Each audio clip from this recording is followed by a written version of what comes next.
Jomo Kenyatta of Kenya, was the most widely known and charismatic of the leaders of the several African peoples who were clamoring for independence from colonial rule in the 1950s.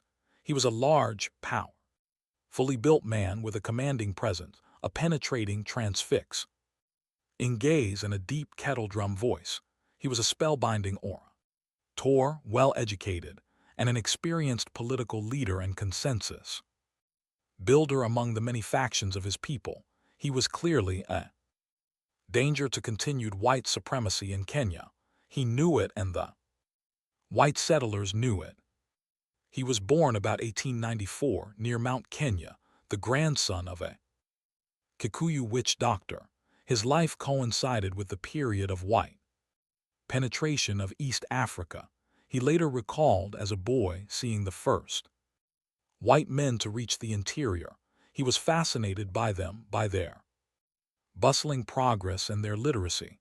At about the age of 12 he presented himself at a Church of Scotland mission school, clad only in 3-wire bracelets and a strip of cloth around his neck. He became a student and a Christian.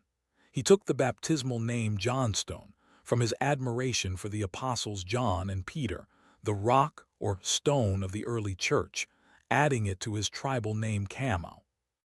After 5 years in the mission school, he went to Nairobi, the rapidly growing political and economic hub of East Africa.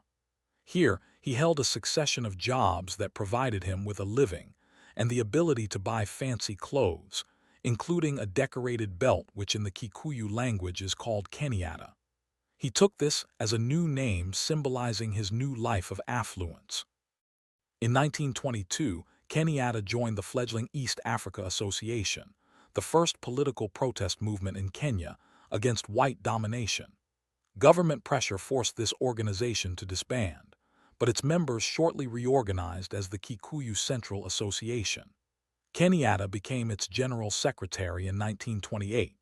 That same year, a British colonial commission recommended a union of Kenya with Uganda and Tanganyika, with the prospect of self-government.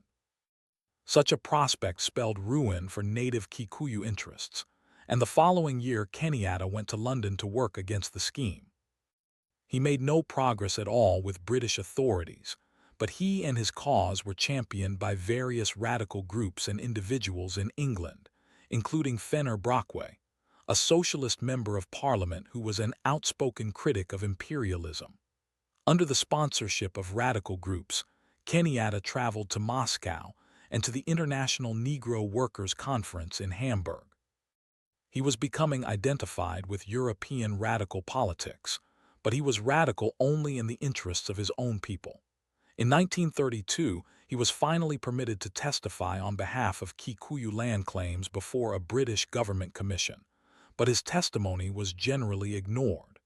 He continued to travel on the continent, visiting the Soviet Union again, where he studied at Moscow University for a year. Returning to England, he worked as a phonetic informant at University College, London, and from 1936 to 1938 studied anthropology at the London School of Economics. His thesis, Facing Mount Kenya, a study of Kikuyu tribal life, was published in 1938. For that book he took yet another name, Jomo, Burning Spear. After the start of World War II, Kenyatta was unable to return to Kenya.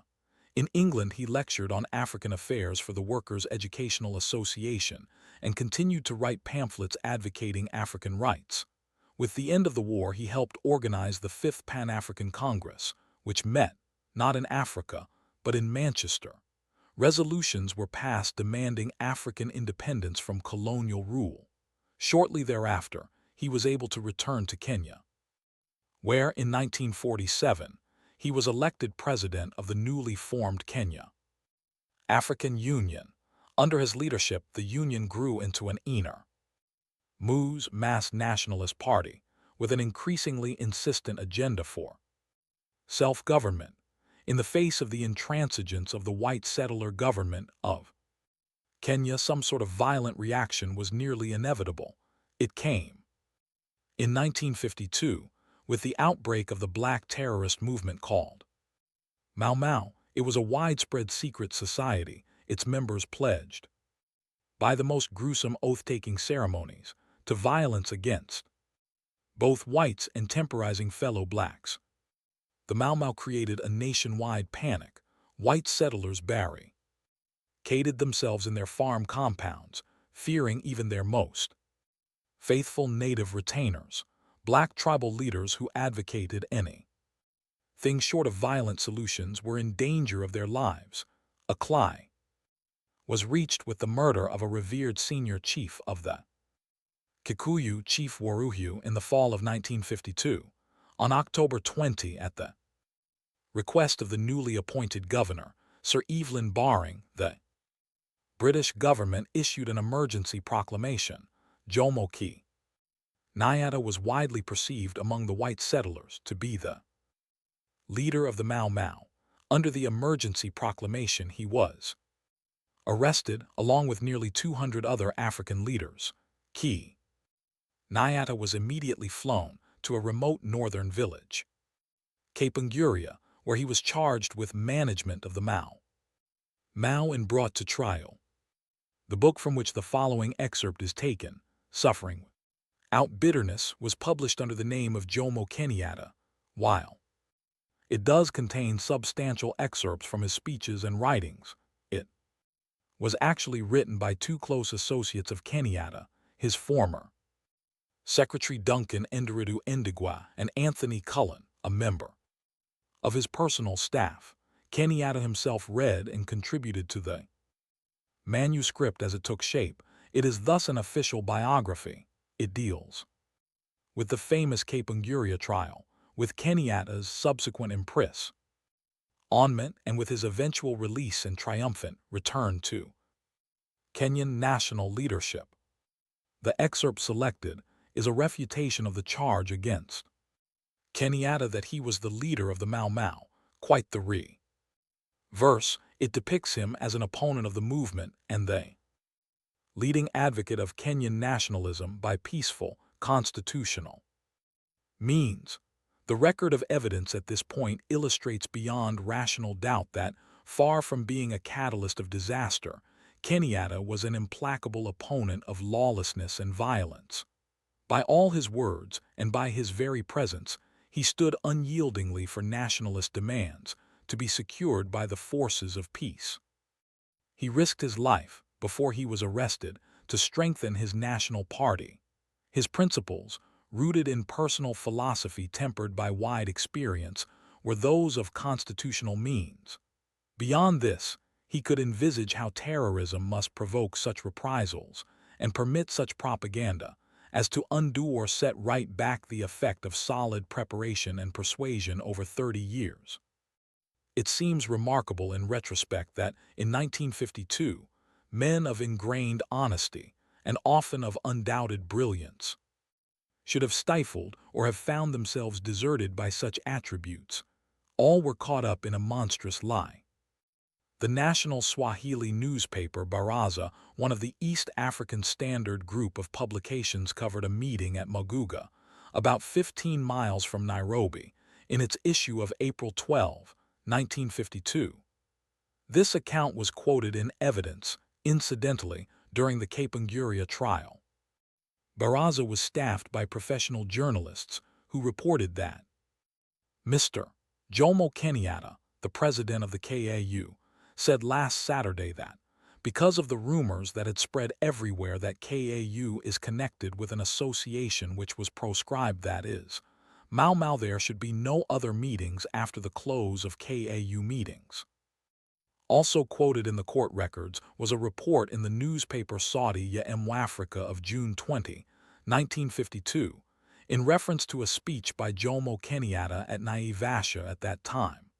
In this speech, he emphasized that demands must be pursued peacefully and warned against racial intolerance. This, be it noted, was not a subtle or strategic address to a select group of intelligentsia, but one of a series of orations to the ordinary people who gathered in thousands to hear him, standing in groups or perched in trees or seated on the ground. Then came two enormous mass meetings, of the greatest possible significance to any appraisal of Mz1 Kenyatta's activities and objectives over this period. The first of these was a KAU meeting at Nairobi on July 26, 1952, with an attendance of at least 50,000 people. There is an official record of his words at this meeting. As an orator on such occasions, Kenyatta had and indeed still has a magic touch and a capability without peer. He could have inflamed this crowd and turned the country onto any chosen path, bending the future to his will. In the event, this was the occasion when he called for national unity rather than subversion, and for the faithful pursuit of democratic principles. He proclaimed that violence and thuggery could only delay Kenya's independence, denouncing Mau Mau and lawlessness. He urged this vast assembly, and through them the lions to whom his words would gradually seep, to renounce force and rely instead on the supreme power of justice and brains. The second of these equally large mass meetings was held at Kiambu on August 24, 1952.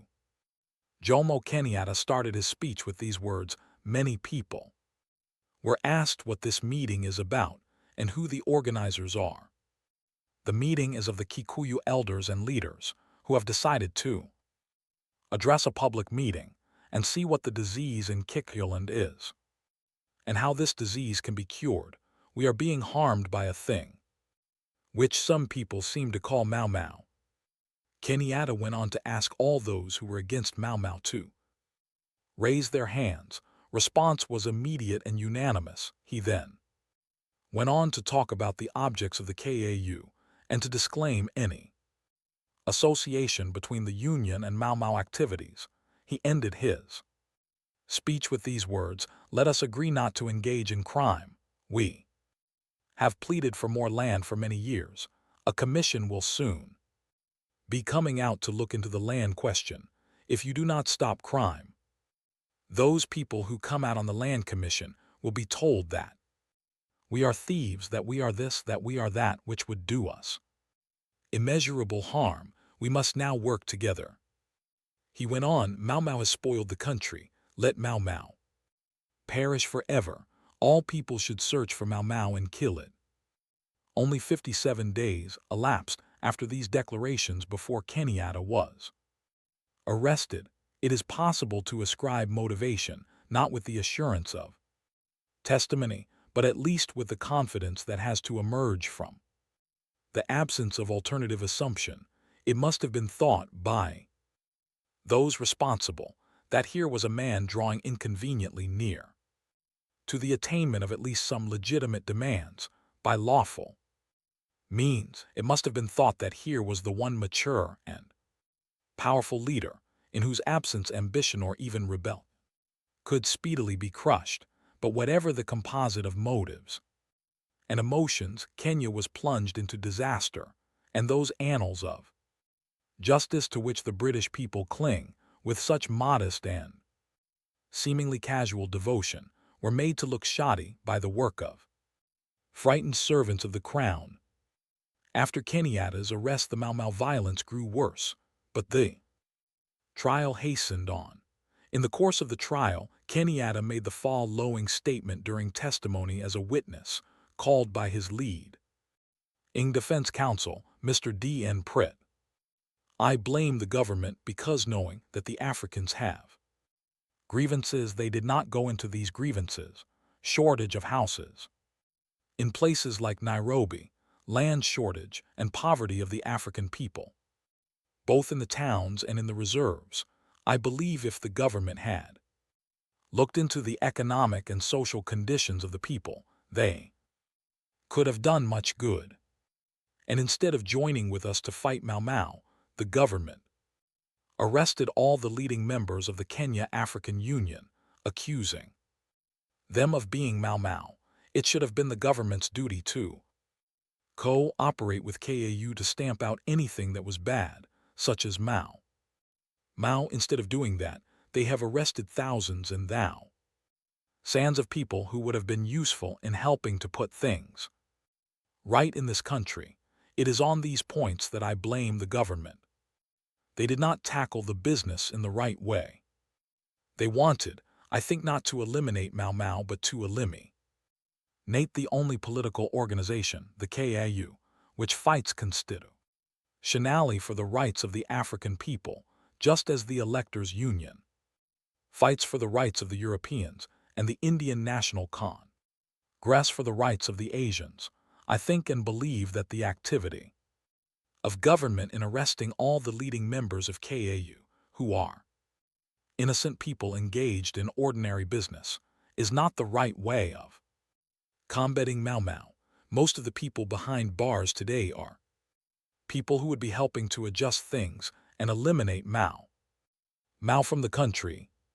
We know pretty well that the reason for our arrest was not Mau Mau, but because we were going ahead uniting our people to demand our rights.